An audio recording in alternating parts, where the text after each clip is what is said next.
Welcome to High School Mathematics. ছাত্ৰ-ছাত্ৰীসকল আমি অষ্টম শ্ৰেণীৰ গণিতৰ সপ্তম অধ্যায় ঘন আৰু ঘনমূল পাঠটো আলোচনা কৰি আছিলোঁ। আজি আমি অনুশীলনী 7.2 আলোচনা কৰিম। ইয়াতে প্ৰথম কোৱেশ্চনটো দিয়া আছে, তলত দিয়া প্ৰশ্নবোৰ শুদ্ধ উত্তৰটো লিখা, চাৰিটা অবজেক্টিভ টাইপৰ চাৰিটা দিয়া আছে আমাৰ। তো এক নম্বৰ দিছে 23 ঘনৰ এককৰ স্থানটো হ'ব, অৰ্থাৎ 23টোক আমি যদি ঘন কৰোঁ তেনেহ'লে আমাৰ এককৰ স্থানত কি হ'ব। গতিকে সেইটো কাৰণে আমি গোটেইটো ঘন কৰিব নালাগে, একক স্থানত যদি 3 থাকে ঘন কি হ'ব, 3 ঘন 27 হয়। গতিকে একক ঘৰত যদি 3 থাকে তেনেহ'লে ঘনৰ একক ঘৰত 7 থাকিব। ইয়াত কিছুমান দিয়া আছে, আমি এনেধৰণে সম্বন্ধতা দিয়া আছে একটো একৰ লগত। গতিকে এককৰ স্থানৰ একৰ ঘন 1 হয় আৰু একক স্থানত যদি 1 থাকে তেনেহ'লে তাৰ ঘনমূলটো 1 হ'ব। তেনেকৈ 3 ঘন কৰিলে আমাৰ কি হয়, তাৰ একক স্থানত 7 থাকিব, আৰু 7টো ঘন কৰিলে তাৰ একক স্থানত 3 থাকিব। তেনেকৈ 4 ক্ষেত্ৰত 4, 5ৰ ক্ষেত্ৰত 5, 6 ক্ষেত্ৰত 6 আৰু 9 ক্ষেত্ৰত 9 আৰু 0ৰ ক্ষেত্ৰত 0 হয় তেনেকৈ। তো এইকেইটা আমাৰ সংখ্যা 1ৰ পৰা 9লৈ ইয়াত দিয়া আছে, ঘন আৰু ঘনমূলৰ চানেকি। তো ইয়াতে আমাৰ 1 1, 4 4, 5 5, 6 6, 9 9, মাত্ৰ সলনি হৈছে 3 7। আৰু ইয়াত এটা দিয়া নাই, 2 8টো দিয়া নাই, 2 8টো দিয়া নাই, 2 8 ইয়াত কুৱেশ্যনত দিয়া আছিলে কাৰণে 2 8টো দিয়া নাই। আৰু 2টো 8ৰ লগত হয়, 2 ঘন কৰিলে একক স্থানত 8 থাকিব আৰু 8ৰ ঘন কৰিলে একক স্থানত 2 থাকিব। এইটো আমাৰ সাল সলনি হয়, সেইটো আমি ইয়াত নথকাৰ ভিতৰত। গতিকে 3 আছে, ইয়াত একক স্থানত ঘনৰটো হ'ব 7।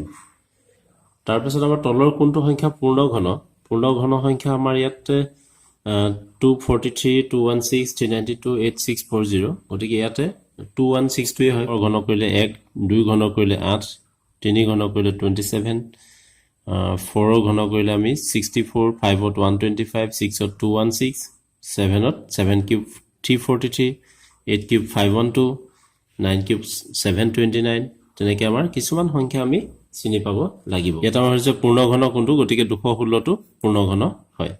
আৰু তলত কি কৈছে পূৰ্ণ ঘন কোনটো নহয়, গতিকে 216 হয়, 125 হয়, 343 হয়, গতিকে 5 6 7 এইটো পূৰ্ণ ঘন নহয়। 4 নম্বৰটো সুধিছে কিউব ৰুট অফ 1000ৰ মান। গতিকে এইটো এনেকৈ থাকিলে তো কিউব ৰুট অফ 1000 মানে হৈ গ'ল 1000 হোল টু দি পাৱাৰ 1/3। এইটো হৈছে কিউব ৰুট অফ 1000। তো 1000 মানে কিমান হৈ গ'ল, 1000 মানে হৈছে 10 কিউব আৰু বাহিৰত তাৰ ঘাত আছে 1/3। গতিকে আমাৰ এইটো কি হৈ যায় 10 to the power 3 into 1/3, 3 3 cancel গ'ল, ইজিকেল টু 10। গতিকে ইয়াৰ এনচাৰটো হ'ব বি 10। তেনেকৈ 5 নম্বৰটো দিছে cube root of 27, cube root of 64, cube root of 125। গতিকে আমি কিউবৰ টেবুলটো দেখি হৈছে 27ৰ কিউব, কাৰ কিউব হয় 27টো, এইটো হৈছে 3 কিউব। গতিকে কিউব ৰুট অফ 27 মানে এইটো হ'ল 3 প্লাছ কিউব ৰুট অফ 64 মানে হৈছে এইটো 4 আৰু কিউব ৰুট অফ 125 হৈছে 5ৰ কিউব, গতিকে এইটো 5। এইটো এনেধৰণে আমি কাটিলে আমি পাওঁ। তো ইজিকেলটো কিমান হৈ গ'ল, 3 4 7 5 12, ইজিকেল 12। গতিকে ইয়াৰ ভেলুটো হ'ব 12। 2 নম্বৰ প্ৰশ্নত আছে মৌলিক উৎপাদক বিশ্লেষণ পদ্ধতিৰে তলৰ সংখ্যাবোৰৰ ঘনমূল নিৰ্ণয় কৰা। গতিকে আমি উৎপাদক বিশ্লেষণ কৰি ইয়াৰ ঘনমূল উলিয়াব লাগিব। প্ৰথম কুৱেশ্যনটো আছে 125। গতিকে 125ৰ উৎপাদক বিশ্লেষণ কৰিলে 125 আমি 5ৰে কাটিলে আমাৰ কি হৈ গ'ল 25 আৰু 5ৰে কাটিলে 5 বাৰ, অৰ্থাৎ therefore 125 is equal to 5 into 5 into 5। কিমান হৈ গ'ল এইটো 5 কিউব হৈ আছে। therefore কিউব ৰুট অফ অৰ্থাৎ ঘনমূল 125 is equal to 5। 125ৰ ঘনমূল হৈছে 5। নেক্সট কুৱেশ্যন আছে 343। গতিকে 343 আমি উৎপাদক বিশ্লেষণ কৰিম। গতিকে এইটো অযুগ্ম সংখ্যা, 2ৰে নাযায়, যোগফলটো 3তকৈ বেছি হৈ আছে, 3 গুণিতকৰ বেছি হৈ আছে, গতিকে 3ৰে নাযায়, শেষত 3 আছে গতিকে 5ৰো নাযায়।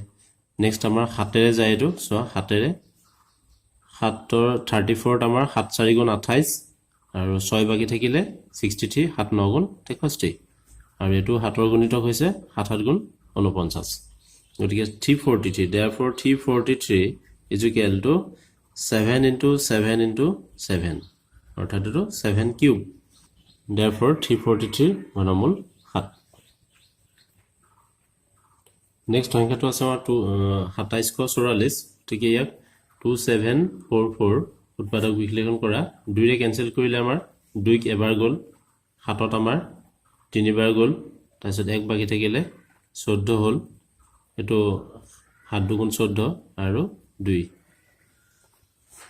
তেতিয়া নেক্সট 2 ৰে কাটিলে আমাৰ 6 দুগুণ 12 1 বাকি থাকিলে 8 দুগুণ 16 1 বাকি থাকিলে 6 দুগুণ 12 নেক্সট 2 ৰে কৰিলে আমাৰ 343 এতিয়া অলপ আগত আমি 343 কৰিছিলো আগৰটো 343 মানে 7 কিউব অৰ্থাৎ 7 এৰে 49 7 এৰে 7 টাইমছ গতিকে আমি ইয়াত কি পালো therefore 2744 is equal কিমান পালো আমি 2 into 2 into 2 দুটা তিনটা 2 হল আৰু তিনটা 7 হল 7 into 7 into 7 গতিকে ইয়াৰ পৰা কি পালো 2 কিউব into 7 কিউব অৰ্থাৎ 2 into 7 whole cube 2 into 7 whole cube মানে 14 কিউব গতিকে 14 কিউব হলে তাৰ 2744 এর ঘনমূল কি হবে therefore cube root of 2744 is equal to 14 14 ক ঘন কৰিলে এটো পাও গতিকে ইয়াৰ ঘনমূল হৈছে 14 তেনে ধৰণে 6 নম্বৰটো সংখ্যাটো আছে 35937 তো সংখ্যাটো আমি উৎপাদক বিশ্লেষণ কৰিম মৌলিক উৎপাদক বিশ্লেষণ 35937 এটা সো এটো অযুগ্ম সংখ্যা গতিকে 2 ৰে না যায় এটা নেক্সট 3 ৰে যায় না যায় তাৰ কাৰণে আমি যোগফলটো চাব লাগিব 5 3 8